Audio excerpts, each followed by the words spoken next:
High voltage, we would touch, and we would kiss. Danger, danger. High voltage. Hey, this is Mr. Cruz. This is video number 2 of lesson number 2, Major World Leaders During World War II. There's some more people who talk about future lessons, but this is just an introduction to some of the major leaders. Our first individual is Benito Mussolini. Now, was Benito's Pizza named after Benito Mussolini? I don't know. Somebody find out. But that question aside, this is someone that Hitler looked up to when Hitler was a younger man, and they had some commonalities.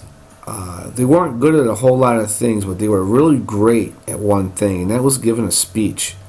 For their time, they were very charismatic, and they could really rally people behind them and get people motivated to buy into their cause or buy into their ideology. We want to make sure we know that Benito Mussolini was the leader of Italy during World War II. He's a fascist. We talked about that before: fascism, communism, socialism, capitalism, etc. But he is a fascist. What side is he on? What team is he on, if the term may be allowed? Again, this is an introductory course for high school, so we can go ahead and say team. He's on the Axis. So here's a short biography on Benito Mussolini. Please take notes. You're going to have a quick exit ticket. Our exit tickets are usually DOK1, maybe DOK2. Our classwork will be DOK3 and DOK4.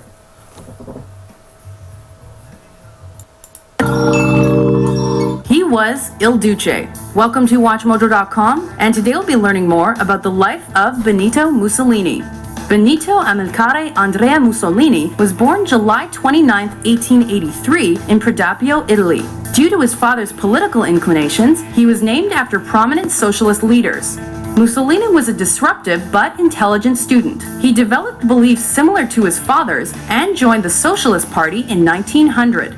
After graduating, he worked briefly as a teacher before moving to Switzerland in 1902 to evade military service.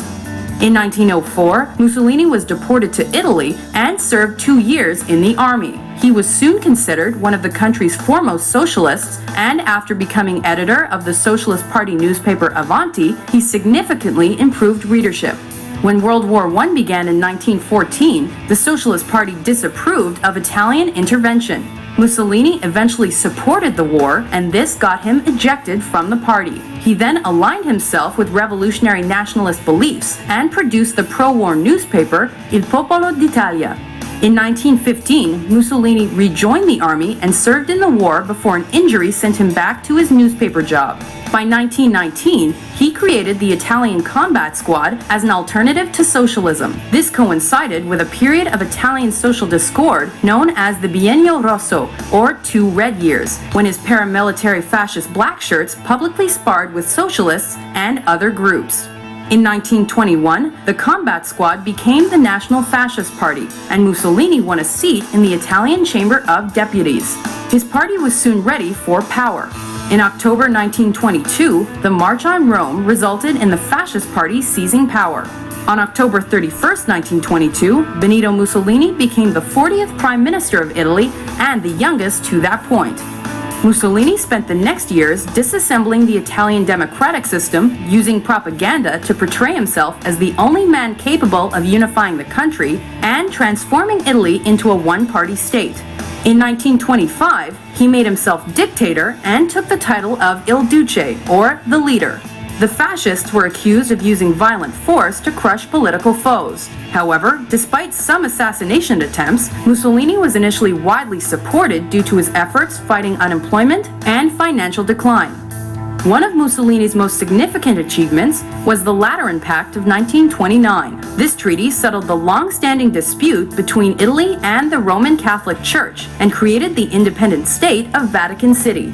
Mussolini then began colonizing African countries to create a new Roman Empire. For example, 1935's Ethiopian War resulted in that country's seizure by the Italian Empire.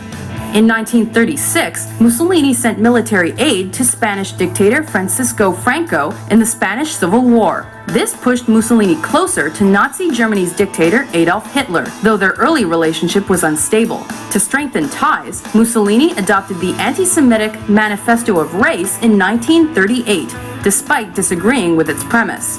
In 1939, the Pact of Steel solidified the Rome-Berlin Axis of 1936. Despite this, Italy initially remained uninvolved in World War II, following Germany's invasion of Poland. By June 1940, Mussolini thought the war was almost over, so he entered Italy in the conflict as an Axis power by declaring war on Britain and France. Losses in Greece and North Africa soon showed Italy's military shortcomings. From 1942, Mussolini steadily lost support. Following the Allied invasion of Sicily in July 1943, he was ousted from power by the Italian king and subsequently arrested. In his absence, the fascist party was disbanded and a truce was signed with the Allies. Germany then invaded Italy in September 1943. Meanwhile, German forces freed Mussolini from prison. He wished to retire from politics. However, he ended up Hitler's puppet as head of a new fascist regime called the Italian Socialist Republic.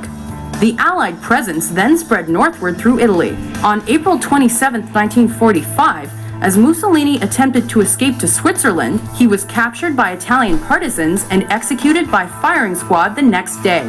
His body was then hung in a Milan town square to dissuade other fascists from carrying on the cause.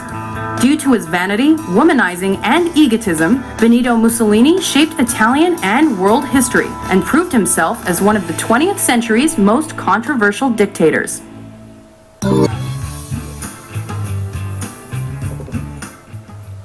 Okay, that was Benito Mussolini, fascist dictator of Italy. Things did not end well for Mr. Mussolini. His partner in crime, Adolf Hitler, is our next topic. Much has been written. I would recommend the Ian Kershaw Hitler 2-volume biography. It's probably the best biography I've read on Hitler. This is just a brief introduction. Adolf Hitler, born in Germany, right? Wrong. He's Austrian. He was not Australian, Austrian. And he was not born in Germany. And his mother was not Jewish, contrary to a lot of rumors that are out there and fictitious stories that I don't know, somehow get passed on as fact. But usually the two things I hear are he was born in Germany and his mother was Jewish. Both untrue. He was Austrian. You're going to see a little introduction here, and we'll study more about Hitler as we go. Also, a good film, German film, Downfall. I would recommend that as well if you're interested in learning more about Hitler.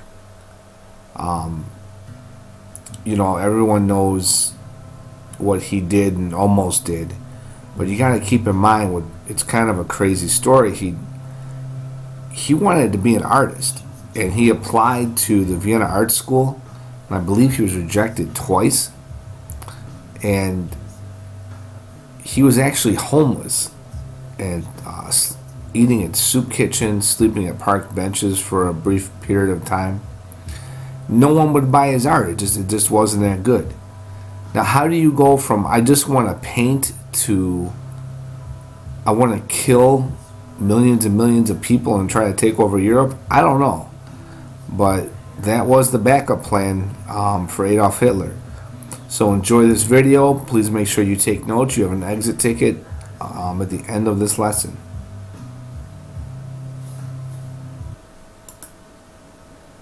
Was a fanatical leader, a megalomaniac who led his country and many others into the abyss.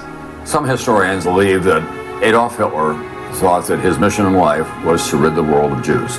That even if he didn't build the Third Reich for 1,000 years, he would be celebrating for eliminating the Jewish population from the world. I don't know how you begin to deal with that kind of madness, but that's who he was.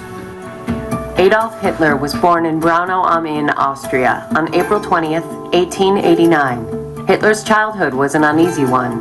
His father died when he was very young, and he was not a good student. In his teen years and his pre-war Viennese life, you start seeing the attractions to the anti-Semitic and rabid anti-Bolshevik attitudes. So his name was not Adolf Hitler, it was Schnickelberger, and he was a corporal in World War I. But suddenly he was the man who was giving voice to a long history of German pride.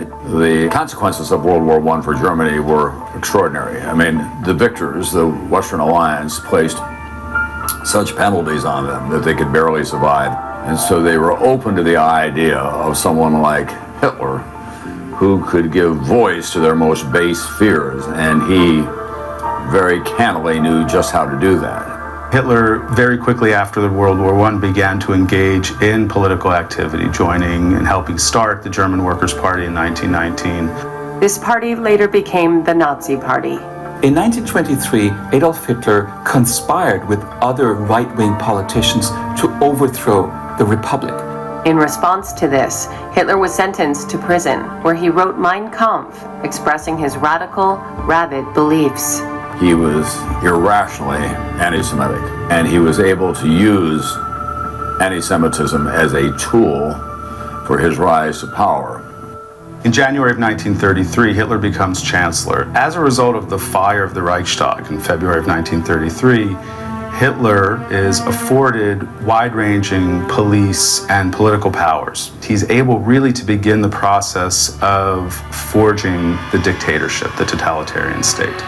People who thought about international policies were very concerned about what Adolf Hitler was up to. Because you would see those great rallies in the streets of Berlin with hundreds of thousands of people marching in uniform and goose-stepping their way down the Platz and raising their arms in salute to Adolf Hitler.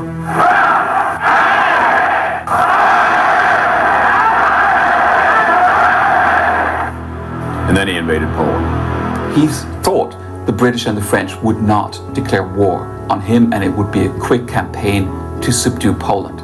But on September 3rd, 1939, Britain declared war. France followed suit. In June 1941, Hitler invaded the Soviet Union, starting the largest land war in history. In December 1941, Hitler also declared war on the United States. World War II was fought on 6 of the 7 continents. 50 million people perished. The United States, Great Britain, and the Western Allies were aligned with Russia to try to crush Nazi Germany, Italy, and Japan. Hitler felt adamant that it was his duty to mankind to rid the world of all Jews, and he ordered all possible resources and manpower to fulfill this horrendous task in the so-called concentration camps, the death camps. The Allied invasion of Normandy on June 6, 1944, marked the turning point of the war. In less than a year, Germany would surrender to the Allies. An estimated 6 million Jews were killed during World War II. In May of 1945, Adolf Hitler committed suicide, together with his wife Eva Braun, who he married just before that. I think of all the tyrants in history, you have to put Adolf Hitler right at the top. He almost destroyed civilization as we know it during the 20th century. I don't think that history will ever forgive him, or should it. We'll be endlessly fascinated by what A, drove him, and B, why the German people decided to follow him, not just off the cliff, but into the darkest hellhole in history.